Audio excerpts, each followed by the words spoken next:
Well, welcome everyone to the K-Mint May webinar. For those of you who don't know, I'm Catherine Williams, the founder of the finance and pricing consultancy, K-Mint. And my role really for 30 years plus across the globe is working with agencies and their middle managers to help them be better at the finance side of what they do to earn the revenues that they deserve from their creative input and the impact that they deliver for their clients. Now, I do this working as a CFO, but also through my Show Me the Money mentor program, my how-to booklets, my keynotes, workshops, and webinars. And so today I've invited Matt Hayward, founder of Music Brief, to join me to discuss what I found to be a rather interesting topic and very underrated, underused in the agency landscape, sonic branding. So let me turn it over to Matt to say a few words and tell us how you got into the world of music and what you're going to offer us today. Hi, Catherine, and hello, everybody out there. Lovely to be here to talk about this very important subject, which is very close to my heart, being audio branding. Some people refer to it as sonic branding, but it's something that's been around for a while. But we're going to have a good look into the subject today. Just a brief, my backstory. Started out in the music industry about 30 years ago, working in a recording studio in London, where I sort of got a bit starstruck and fell in love with the whole music recording process. I came out to Australia quite young, migrated out here and started a career as a DJ working in nightclubs and in Sydney, and had the chance to work with many really good bands and musicians and artists, and started my own record label called One Movement Records, which had a modicum of success. We had Triple J albums of the week and quite a bit of airplay, and sold a few CDs, but not as much money was derived from that as was from the advertising space, which I moved into early on in the mid-90s. The first brief we got given was a Colgate toothpaste commercial out of Young and Rubicam in Sydney, and the fee that I got paid for that was almost in total about the same amount of money as I'd earned the entire previous financial year running an independent record label. So the decision for me was very easy to switch over into the music for advertising and marketing space. And I've been doing that now for something like 25 years. Started out as a composer in my own right, but went on to become a audio post-production facility manager, owner, and since then I've become a music supervisor. And I started this new business called Music Brief a couple of years ago, really out of a need I could see that in the marketplace for a bespoke music company that could offer bespoke music at sort of faster and quicker, so easier to access, and also easier to access from a sort of cost perspective as well. And this was really driven out of being asked more than a few times by agency producers to produce a bespoke track for a library music budget. So there's been obviously a proliferation of use of library music over the last 10 years.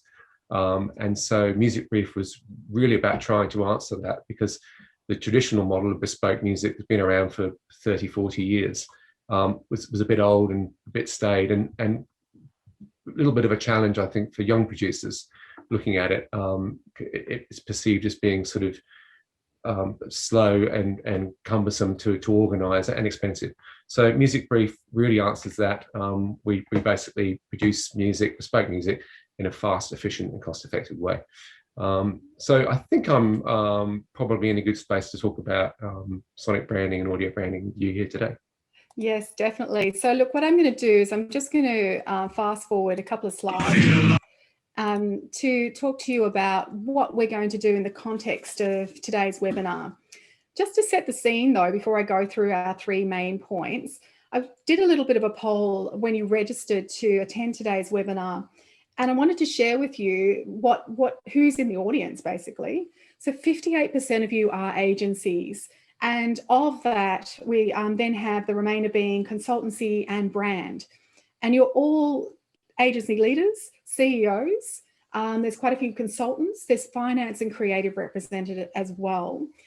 And so the question around understanding, I guess, the difference between library, sync and bespoke music, there was 36% of you that were not sure. And that made sense to me when I looked at the demographic of who was attending, the business owners, the BDs, and some of the brands that are not actually implementing sonic branding yet. 19% were not sure, therefore, how much it actually cost. So that's great, because we're going to answer that question today. And 38% of you say that you don't, or you're not aware of offering this as a service, bespoke music, when producing campaigns. So I thought that was quite high, and it therefore made sense that 52% of you, so more than half, are not negotiating the deals.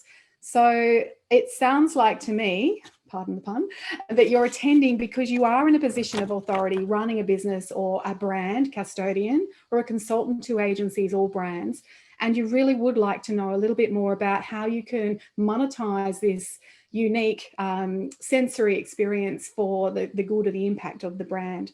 So Matt and I, although we know that audio logos are not new, with globally, the stats that I found, 17% of brands only, which is very low, are integrating sonic branding into their long-term communication strategies. So the concept is that, in my mind, that due to lack of education or awareness and our perception that music is subjective, the agencies don't have a formal process, and maybe it's something they think creatives should be doing, but actually it's for the whole agency to understand the power of sonic branding. And today's webinar is to help you go through number one, why would you use sonic branding? Point two, we're going to explore the investing in the brand, and Matt's going to give us some examples of local brands and international brands that do this very well. And then I'm going to focus predominantly on the ROI. So how can we communicate the benefit, the return on the investment? And at the end, we'll have some Q&A time. There's some Q&A button in your menu bar there. As we go through, if you have any questions, type them while they're fresh in your head, and Matt and I will get to that towards the end of the session. So sonic branding, or also known as audio branding or music branding, acoustic branding, the sound logo, the audio equivalent basically of a brand name. So we know that a brand is not just the name or just the logo, which would be the visual representation of your brand. The audio logo or the sonic branding is the auditory language for your brand. It's like a brand voice. And it's a strategic use of that. And as I go through the webinar today, and Matt will agree in the examples we give you, think about it as a long-term proposition to build awareness, memorability for your brand, whether this be your own agency, by the way, which should have its own brand signature, sound signature, or your clients, developing that differentiation from competitors, a sense of belonging, and helping the user experience across all touch points. It really does strengthen a bond between humans, and brand can be considered a human. It has its own ID, and this is the sound ID in its DNA. So we want to take you through today to show you how you can integrate across so many different touch points that you may not have even thought of. So Matt, over to you. From your perspective, what does a business sound like? Well, this is what we're paid to discover and find out. So we have a process where we try and figure out what a brand's personality is, or brand pillars, I guess you could say. And we do this using a sort of marketing 101 questionnaire. And in order to do that, or the reason we do that, is to really drill down on what the brand does and why they do it and who they are, what their personality is. We then sort of enter into the music briefing process, which generally involves the use of reference material, which is a really strong way to get a sense, arrive to a point where everyone's sort of on the same table creatively, stylistically speaking, when it comes to music. And that could be music tracks, or it could be other commercials or a feature film. But basically, really drilling down to the point where you've got a style of music and a vibe and a feel that suits the brand. And then obviously from then you can move on and actually start scoring and creating a bespoke melody that that brand can then own and use across all of its communication. Well, I've got a little sample here of a business sound. Apparently, 74% of Europeans recognise this sound. So let me just play it for you, and then I'm going to run a little poll and see what our audience can decide which melody this represents or which brand it represents. So I'm going to launch a poll. Let's see what the audience says about that one. Do you know which brand that sound, that little melody represents? So if you can type in your answers. Yes, I've got 80%. I'll give you a couple more. I've got 90%. Oh, I've got a couple that have said no. All right, I'm going to end the polling. So the majority of you do recognise that as the Nokia ringtone. And Martin Lindstrom, you might know of him with his book, Brand Sense. He actually collaborated with Kantar Millward Brown, who are a global research agency specialising with advertising effectiveness. And they did research on this particular melody to find that, yes, 74% of Europeans recognise it. There was a lower percentage, 46% Americans recognise that tone. So what about this one? Before I actually play this one for you, I'm going to introduce the terminology audio mnemonics, which you may or may not have heard of. And, you know, Matt and I are actually talking about a little bibliography or a terminology sheet. There's quite a few terms that we will mention today, which might be new to you, but when you educate yourself and your team start using the language, it lifts the whole conversation and allows you to communicate with your clients in a whole new stratosphere. And then you're also then educating them as to some of the terms that you may hear today that are quite specific to music and this world of sonic branding. In 2013, Oxford Uni ran a study, and they found that hearing a sound speeds up our visual search for something.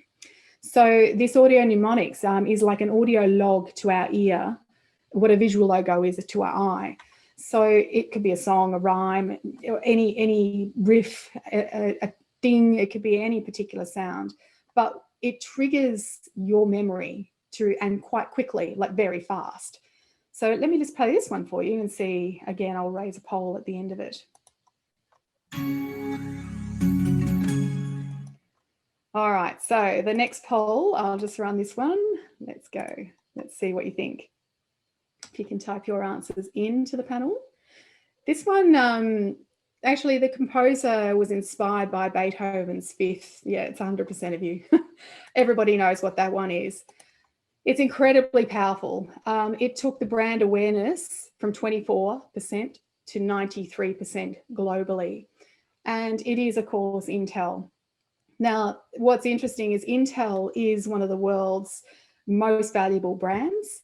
According to the 2020 BrandZ Top 100, it's number 33 in the Top 100, and it's worth over $37 million, just the brand itself, which encompasses the sound logo.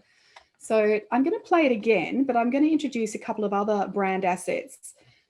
And the reason I'm going to do this is the sound is one thing that you all recognize, and around the world, 90% of the world recognize, but there are other assets that you as agencies will be creating.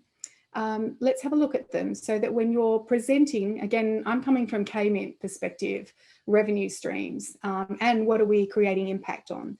So there's the sound sonic branding logo. And now we also have, sorry. You can now see, in addition to the sound logo, you have the Intel logo and the Leap Ahead tagline logo. If you see here, there's the little R, and you can see here, there's the capital uppercase TM trademarks. So there's actually 3 brand assets here, and it's really important. And it's something that those of you who know me, this is like my soapbox topic. Agencies create intellectual property, intangible assets that you can't touch, hugely valuable. In this case, Intel, I've just presented you 3 intangible assets: the sound, the logo itself, and the tagline.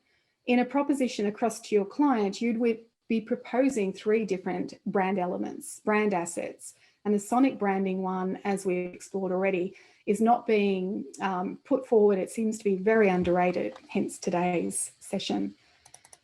So I wanted to just take a quick skip back. There's some more webinars coming up in the future, again, about intellectual property and how important it is to recognise in this knowledge economy.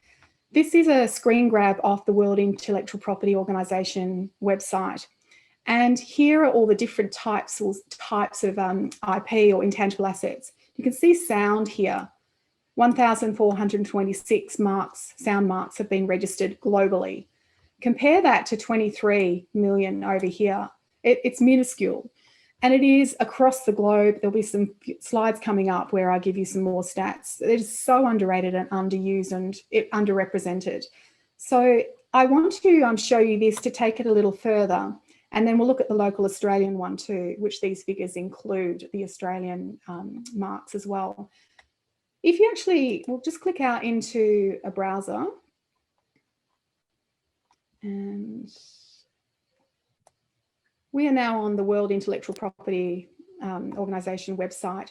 This is a desktop search that an account coordinator could do, and it gives a huge amount of information which you could then incorporate into your strategic documents. So if I click onto their types, you'll see our sound is here, and I click sound, and then I'm going to filter, and it will now give me a list of those 1,426 sound trademarks. Tells me where they are, California, oh, here's an Australian one. Tells me the application date, so the Aussie one is March this year, and it's Ingbank.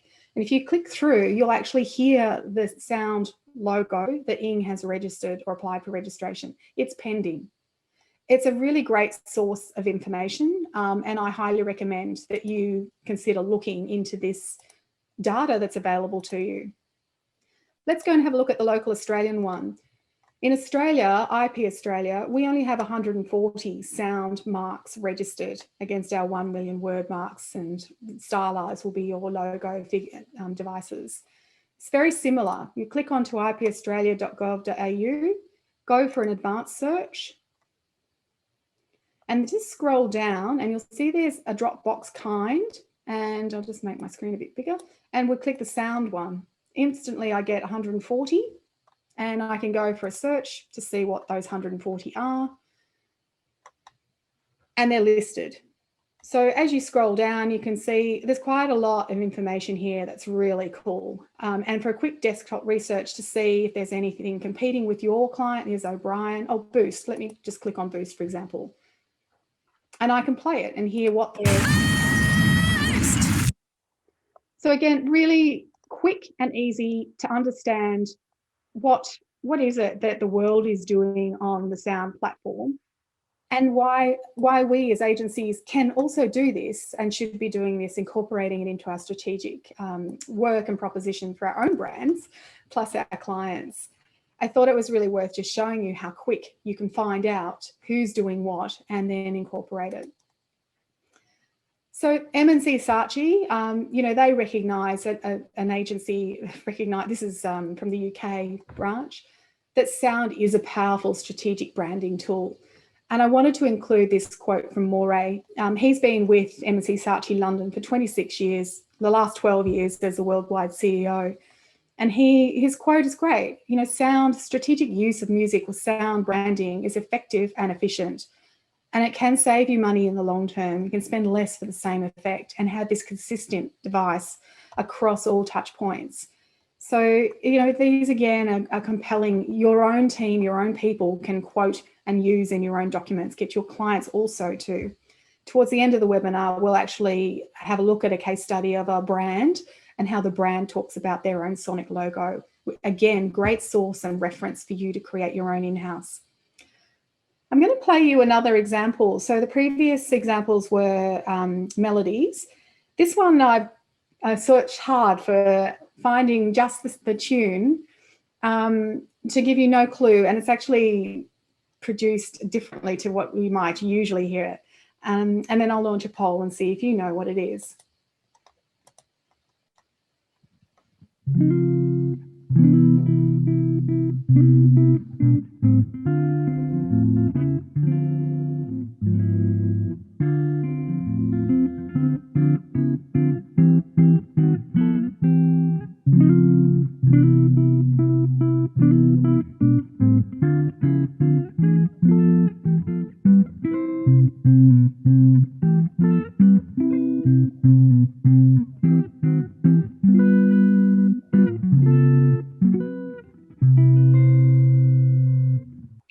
so I'll launch the poll. Matt, what did you think about that one when I played it to you the first time? You didn't. I loved it. I think it's really cute. Yeah, he's a bit jazzy, isn't he? Yeah. So what I've does never the heard it audience played that think? way before. It's very interesting. I did it on purpose, thinking that it would be a little put you off. Oh, the audience is onto me though. Yeah, look, 80%, 90% recognise it. 38 didn't. Hang on, no, the numbers are still adding. 67. It's gone back up to 80% of you do know that this particular jingle, which is the Happy Little Vegemite jingle, played in a jazzy way by a weird guy who did a very good job actually. It was written 67 years ago, and it was written for radio. Then when TV came in, it became the music soundtrack for the TVCs as we know it. Happy Little Vegemites, J. Walter Thompson, Alan Weeks. What a lot of mileage this particular tune has had. And again, if you introduce sonic branding now to your client work, the brands and the longevity is something that is very powerful. You will get a lot of mileage out of it. That long time positive association, consistent use alongside all touch points. Now, let's just move to where we might use music. So this visual here I've collated, and you could add many more spokes to the wheel. You'll notice that a lot of K-Mint devices are based on a wheel with spokes of how we would use audio as a part of the brand DNA. The traditional radio and TV, of course, but music is everywhere. You know, you walk into a lounge or your client's reception room, there's ringtones, conferences, of course. And then you've got apps, point of sale, so in-store, training videos, events. So this can be internal events as well as websites can have audio, social media content. We're just like devouring content. And as I was putting this together, even like yesterday, I was thinking there's another spoke I should add, which is your podcasts. So podcasts took off last year with COVID and everyone listening and signing up and creating more podcasts. So there's a load of different touch points to enhance and create that recall and consistency across all areas. So when building a campaign, please consider that you could actually put some sonic branding across it. The sound signature used in an event space, last poll for me, and then we'll pass over to Matt to give us some examples of how brands are using it. This is it's actually not so new. I thought it was new, as in the last decade, but the brand itself's been around a lot longer. I'll play it to you and let's see if you can. I'm going to stop it just before the end because it does actually flick up the logo. So here we go, and then I'll do a poll. So I'm sorry, I had to stop it just before it got to the end. So let me launch this poll. Let's see what the audience thinks. Do you know which brand that sound represents? 100%. Oh wait, there's one that says no. There's two of you that said no. So, you know, it is pretty compelling as well. And I'll just play the rest of it for you.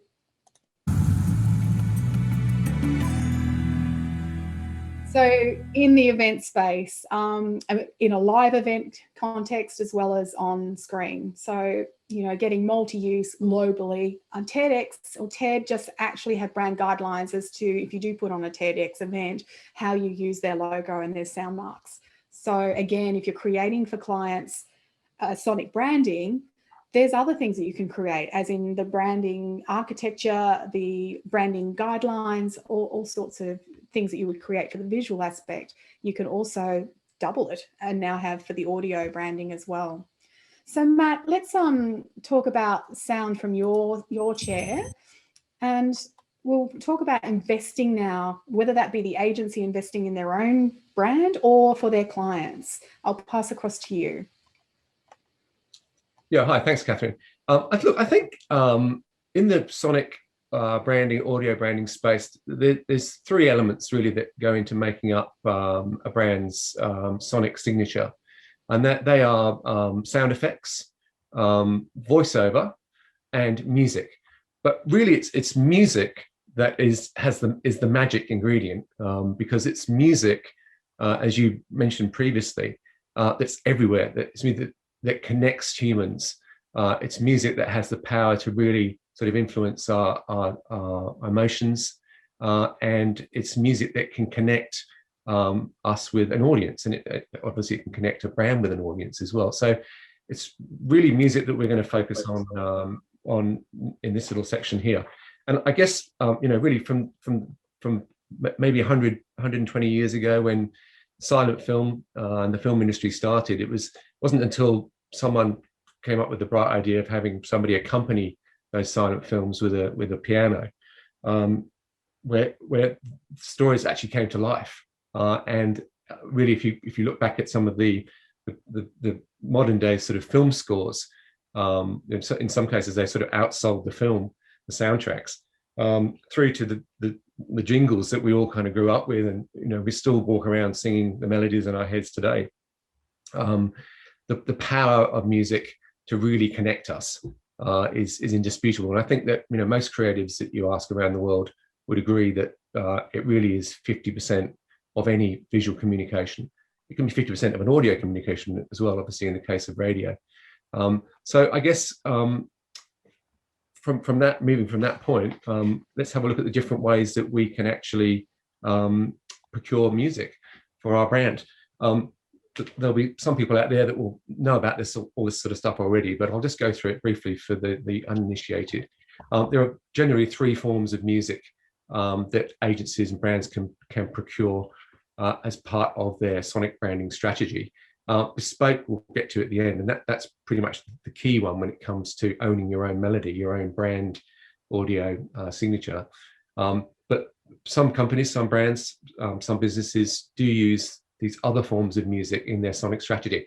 So let's have a look at, actually I should briefly just give you a brief description of what these 3 things are for those who are uninitiated. So library music is pre-recorded, pre-licensed and pre-cleared pieces of music, edited in sort of editor-friendly durations, 5 seconds, 10 seconds, 15 seconds, 20 seconds, you get the idea, that you can, as an editor or a content producer, can pull off the shelf and bolt onto your production. Sync music, which is short for synchronization, which is an old film term, is where you license a well-known or less well-known piece of commercially released music from one of the major record labels or an independent record label. And you take that piece of music and you sync it to your film. Obviously, in the case of advertising, it's not so much film, it's more your digital production. And then bespoke, obviously, the clue's in the title. That's when you approach a music company like Music Brief, and we create an original piece of music that you can walk away from at the end and either license it or own it in perpetuity. So let's have look at some good examples of these 3 different types of music procurement. Here is an example of a library track or library music used well. If you wouldn't mind running the film, Catherine, thank you.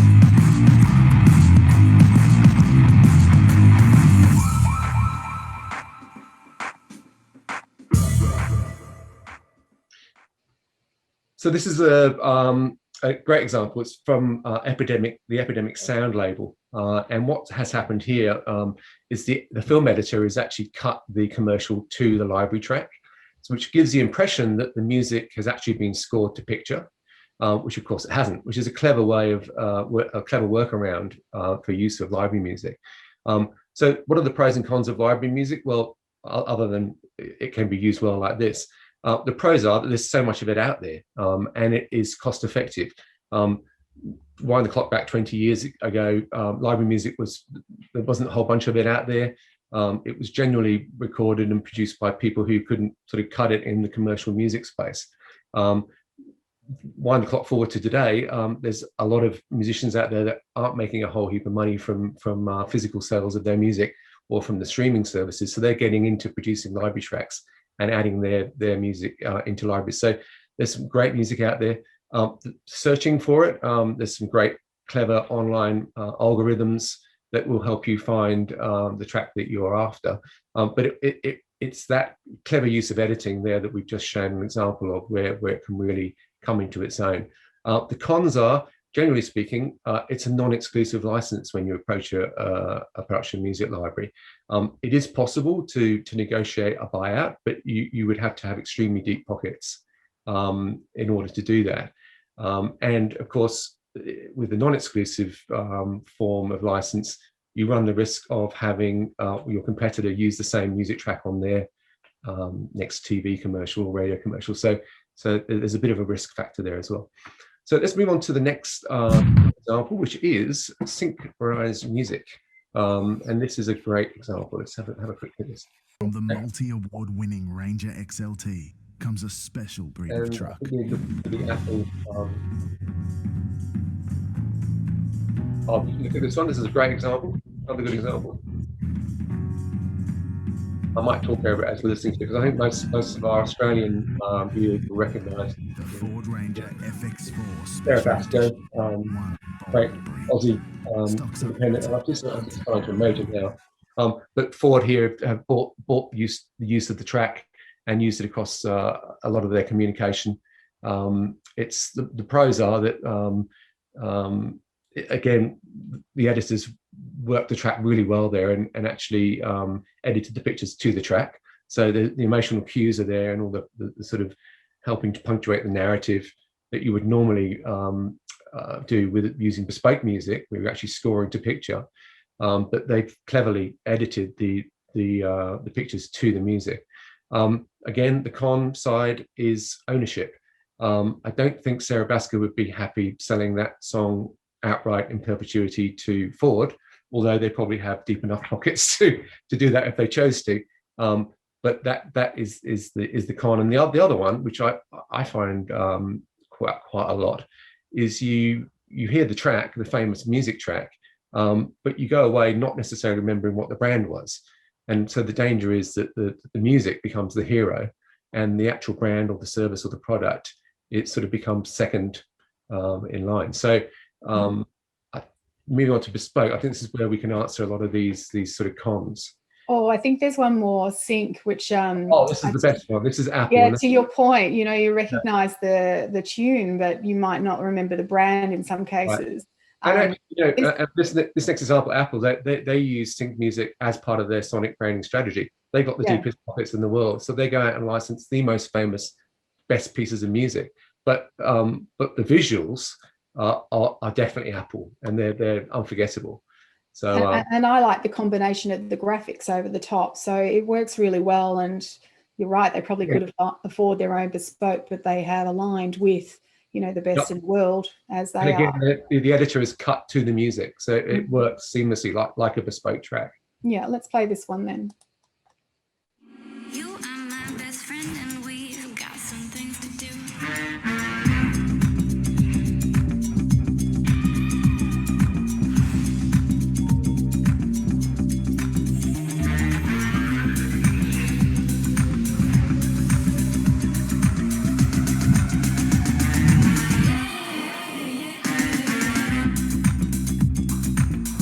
So I'll just pass it to the next slide, because I think we all know it, and it is a conflicting, a different way to see that Sync sort of thing. Yeah, it's a Sophie Tucker track, Best Friend, and it's obviously a well-known track, and would have cost Apple a lot of money, but would have been chump change for them.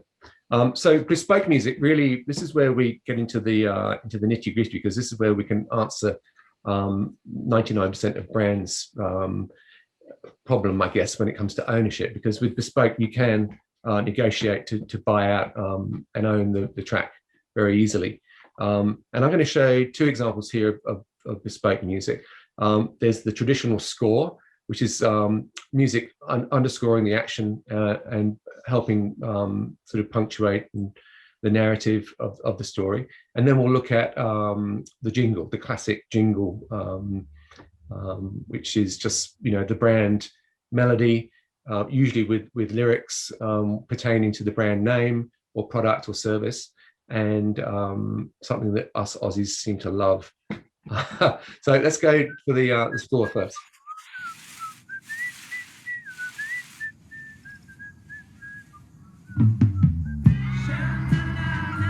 Today marks 10 years since our once united nation was divided by the Great State Walls, as tensions continue to escalate.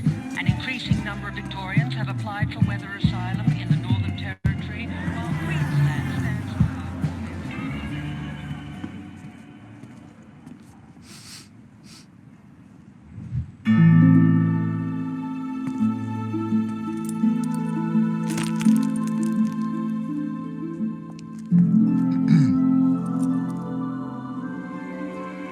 What's on the other side, Mummy? They're called Queenslanders.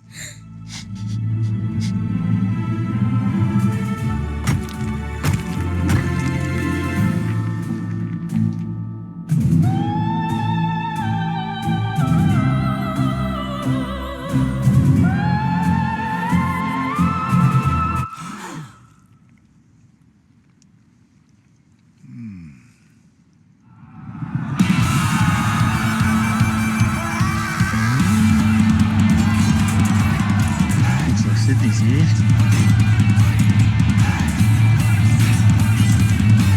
Reporting live with the man who started it all. I just wanted some lamb.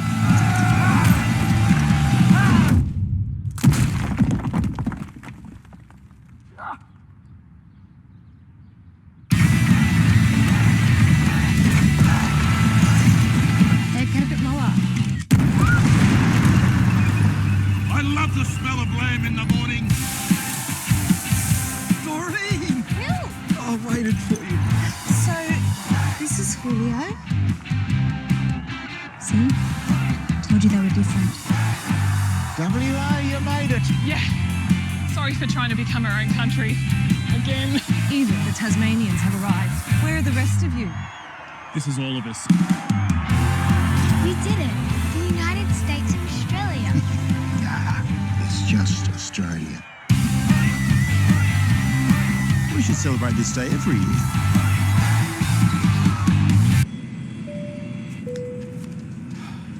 What have I missed? I love it. Such a brilliant example of score. It's a great ad, isn't it? I mean, one of the best ads produced this year, I think. So it's a great example of how a score can really lift the narrative, and it connects the visuals with the music, which connects us more with the film. And in this case, it's Lamb, and it gets us talking about it, and so that's bloody brilliant. So let's move on to the jingle, which is probably is going to give us a bit more. We're going to be a bit more interested in this today because we're talking about sonic branding, because it's the jingle that's the brand melody, and this is something that brands can own. This is a great modern example of a jingle from BCF. Bottom capping fishing, it's BCF and fun. Bottom capping fishing, it's BCF and fun. Camping on a mountain or fishing in the sun. Cooking on a campfire, everything well done. Bottom capping fishing, it's BCF and fun. Bottom capping fishing, it's BCF and fun. So go and ask an expert, they'll show you how it's done. Cause bottom capping fishing, it's BCF and fun. Hey! Brilliant. I'm not a camper or a fisherman, but I'm constantly singing that melody in my head and the words. So, if I ever choose to become a fisherman or want to go camping, I know where I'm going to buy my gear. And you'd be walking just like that too, wouldn't you?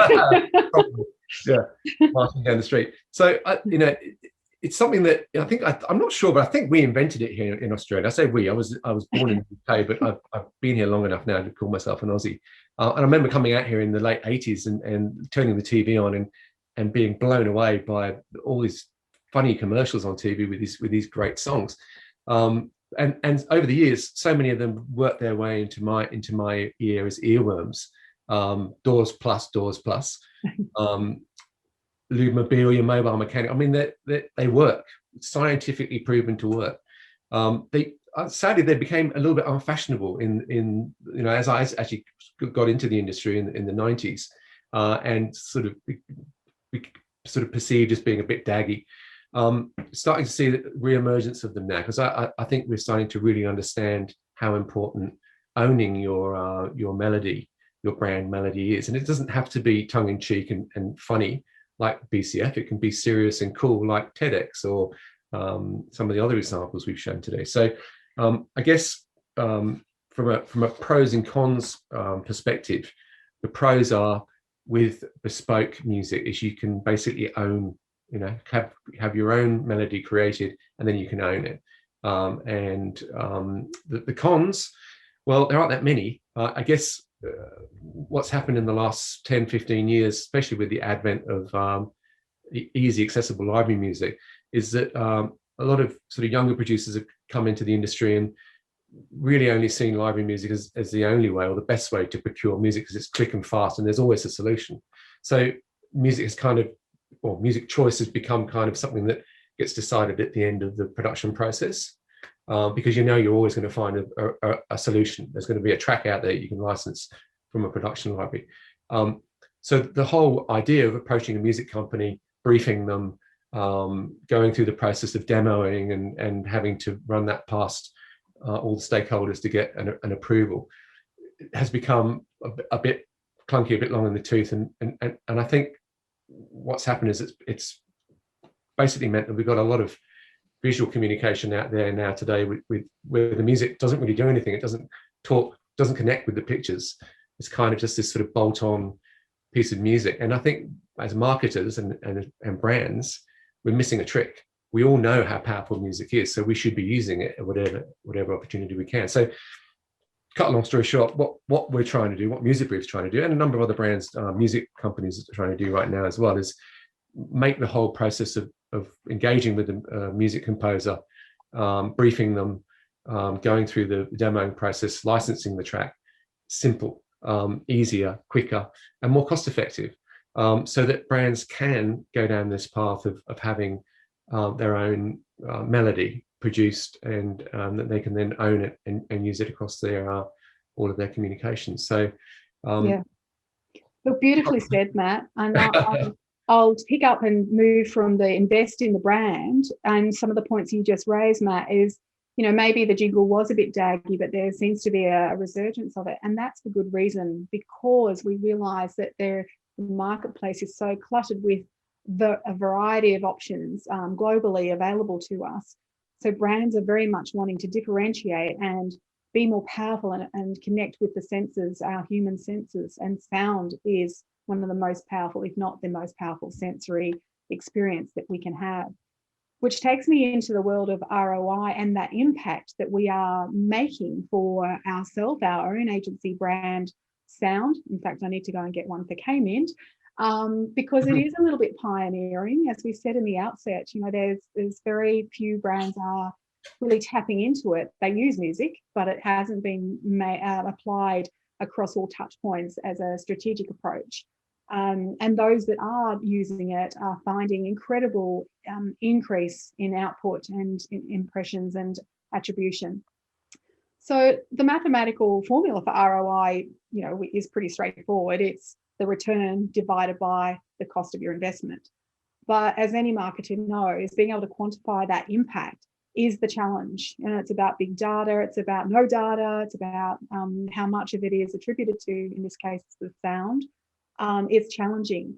So as I go through the next few slides, I'm trying to set the scene for you using evidence from around the world, again, bringing that to you right here on your desktop to help you see that there is a way that we can integrate the ROI in our slide decks and in the way we present, and as a process within our own agency to track the success of a campaign using sonic branding.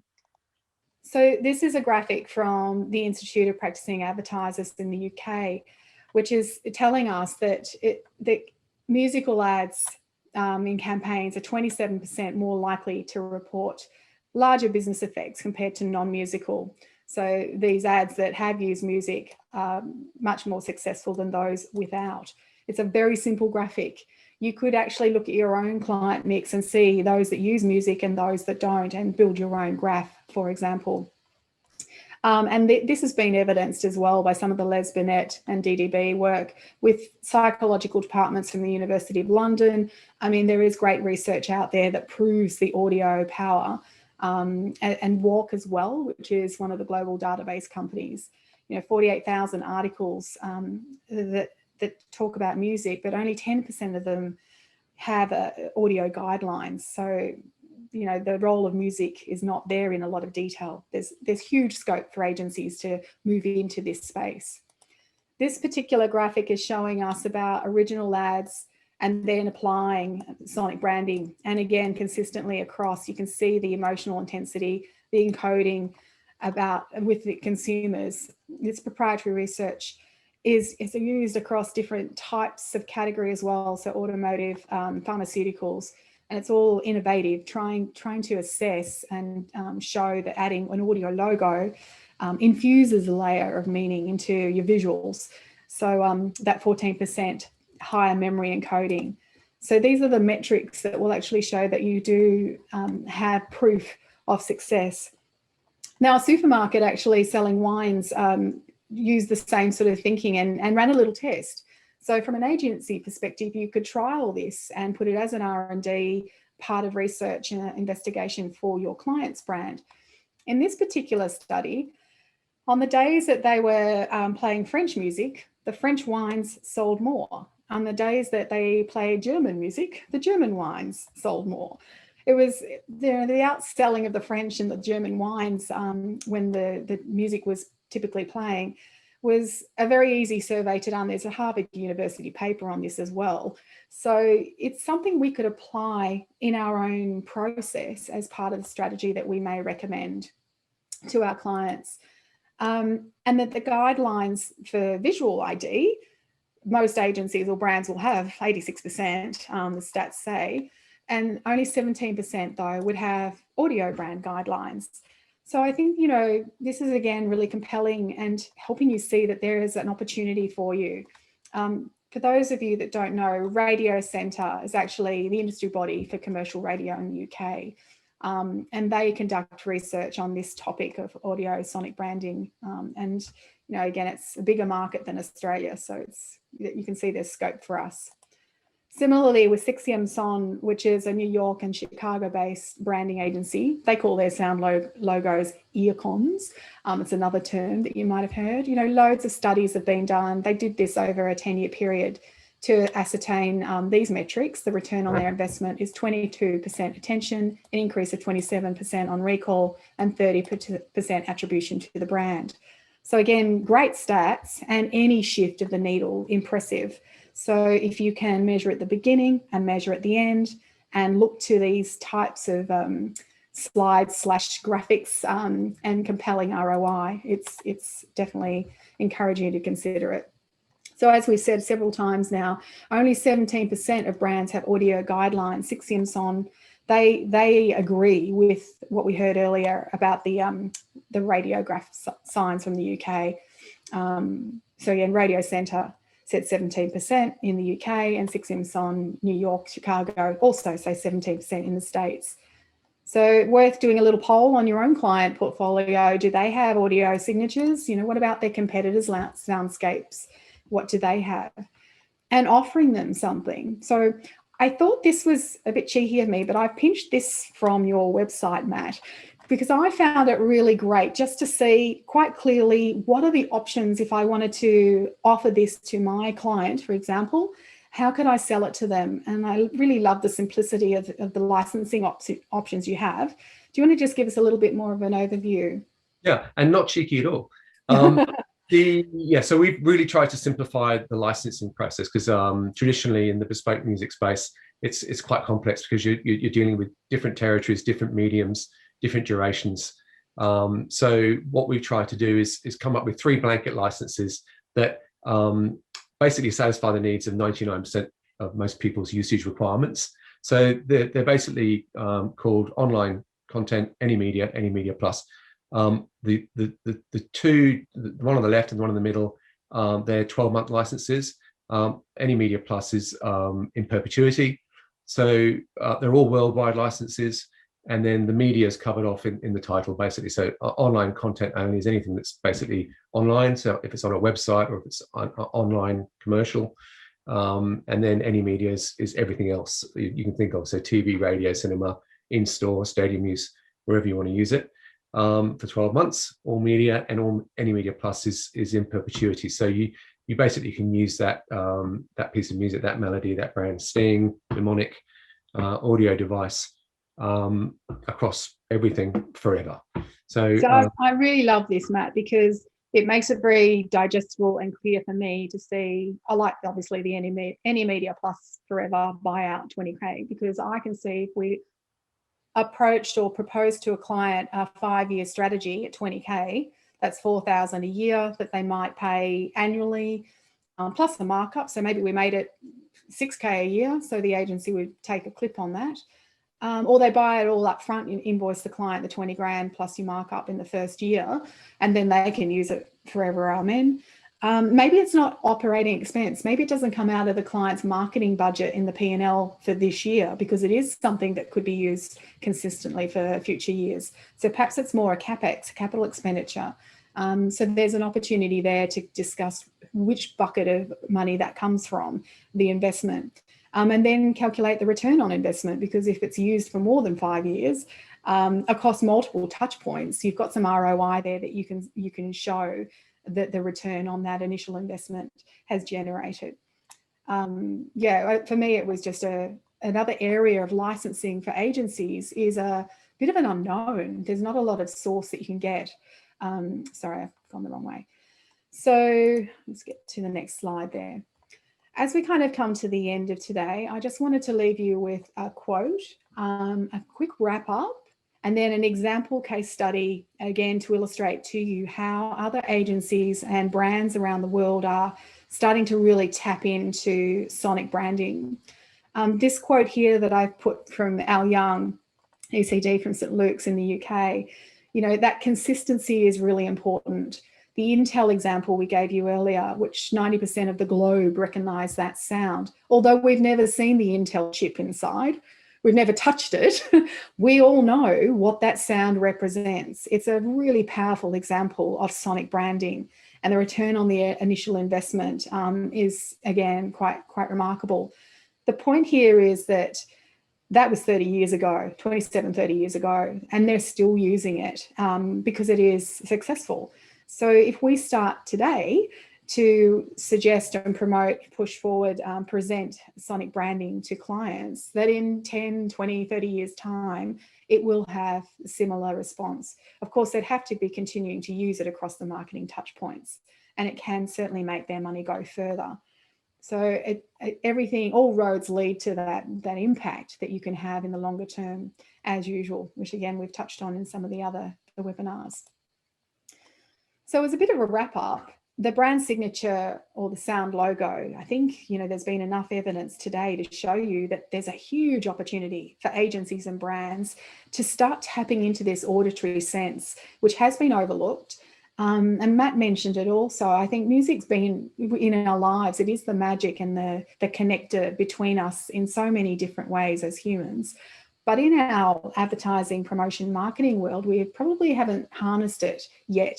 And there is huge opportunity, as we saw from the World Intellectual Property Database, 1,400 sound marks. It seems silly that there's so few. The brand recognition about how music moves behaviour, and the wine example, French wine or German wine, and the case study evidence, ads that have music that resonate with the brand and those that don't, that definitely we know this is true. And I guess that brand equity, building that over the long term, again, with some of the ROI metrics we've spoken about, to grab the consumer's attention, to create those emotional bonds that strengthen our recall more than anything in the sea of opportunity, a sea of sameness of products and services. How do we remember which one? Lucky You with Amy comes to mind, or The Blind Factory if you're in Victoria. There's loads of them. And who do you think of when you're looking for, don't say The Drain Man, because that's annoying me already. They're starting to really, you need to get on the bandwagon here. Matt, do you have any last words before we perhaps flick over to the case study? I think you've summed it up sweetly there.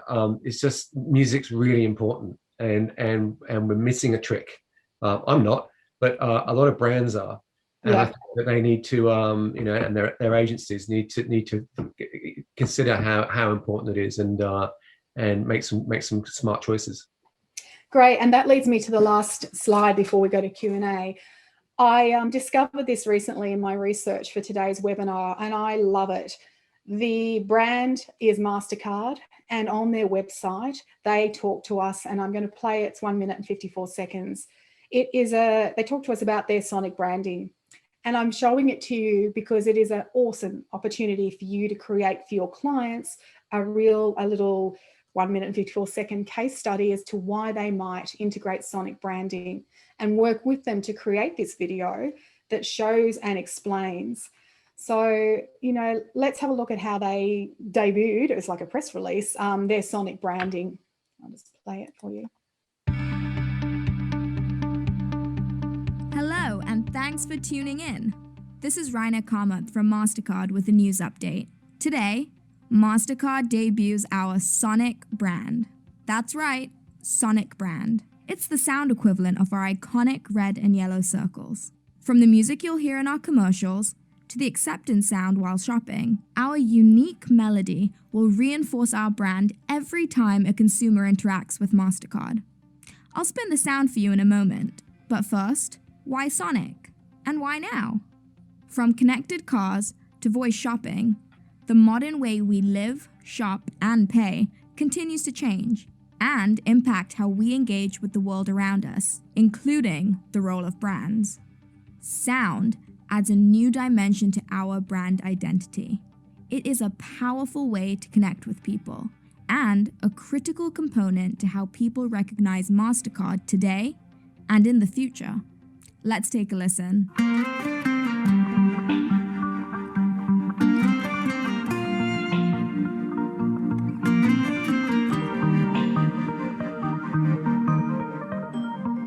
What you just heard was the sound of MasterCard. That core melody acts as the foundation for our entire Sonic brand architecture. It will be adapted globally in many different versions to ensure local relevancy, and will extend it across many styles and assets. From musical scores, sound logos, and ringtones, to hold music and point-of-sale acceptance sounds. Want to hear more? Visit newsroom.mastercard.com. So, look, I really love that, and I wanted to play it for you because it's summed up beautifully, and it's available to you on their website. I also heard, not in that particular clip, but the term brand anthem, and what she was talking about was creating a tune that can be spliced and used across multiple times. It's really exciting space. So I might just stop sharing, and we can answer a couple of Q&A before we've got the end of today. So I've got a couple of questions. I think there's one here actually for you, Matt. Are we sharing the recording of the presentation? Yes, we are. This one's for you though, Matt. So how much should a brand invest to get a good Sonic ID jingle? What's the cost range for that kind of work? Well, I think we looked at the licenses, the music brief licenses. I think this came in at 1:15 just before we. Oh, yeah. So yeah, we've simplified it by putting a sort of fixed price on a buyout license of 20 grand. You could approach any number of bespoke music production houses, and their prices will range from probably from around about the same price we're quoting, right up to hundreds of thousands of dollars. So yeah, I think at a minimum, if you come to Music Brief, you're talking $20,000 Australian. Yeah, and we kind of covered that late. There's another one which relates to that where we should share the presentation. And this is from Julie saying, could we share this presentation internally as PD for our Lunch and Learn? Yeah, good question. Absolutely. I like these K-Mint short 1 hour sessions with a co-presenter like Matt, really to share to your agency I guess new knowledge sourced from the globe, great reference points and places you can go to create new revenue streams and just bring new intel to your team. Likewise for the brand side, there's quite a few brands attending today. You know, really happy to run it again and maybe bespoke it for your agency using your client work or your brand Sonic logos as well. So yeah, absolutely. We might have time for just one more, which is it's how to brief in. I'll just read it again. It's coming from, I think that's Mark saying, how do you brief in audio brand requirement? Something about brand pillars he's mentioning, Matt. Yeah, right. So in our instance, we have I think I mentioned it before, a marketing 101 kind of document, which enables us to drill down into how and why and what a brand does or is. So I'm happy to share that. It's a proprietary document, but I'm happy to share that with Mark if you'd care to contact me after the. There's one last one which I'll just slip in. Mark, you can catch up with Matt. What's the timing to create a Sonic ID from a creative strategy to production and delivery? Obviously, a completely open-ended thing from our side, production-wise. We can turn around initial demos in 24 to 48 hours if required. Which I think is something that is quite unique to Music Brief. We tend to work with, I call them ninja warrior composers. They're guys and ladies who work out of home studios generally using amazing quality samples. They have musicians at hand also working at a home studio, so via the internet, and they knock together pieces of music very quickly because they have to, because we're up against library music, so we need to be able to basically be producing bespoke tracks at a similar sort of similar time frame. So from the production side, certainly 24 to 48 hours. As far as then taking that to the client and over to the agency and suits, that can take days. But it can also be something that everybody loves straight away and can be moved on quite quickly. Amazing. Well, look, we have just run over time, so I will conclude today's session. And thank you everyone for attending and participating, and especially Matt, thank you very much for sharing with us today. Been my pleasure. Thank you, Catherine. Okay, goodbye all. That's all, folks.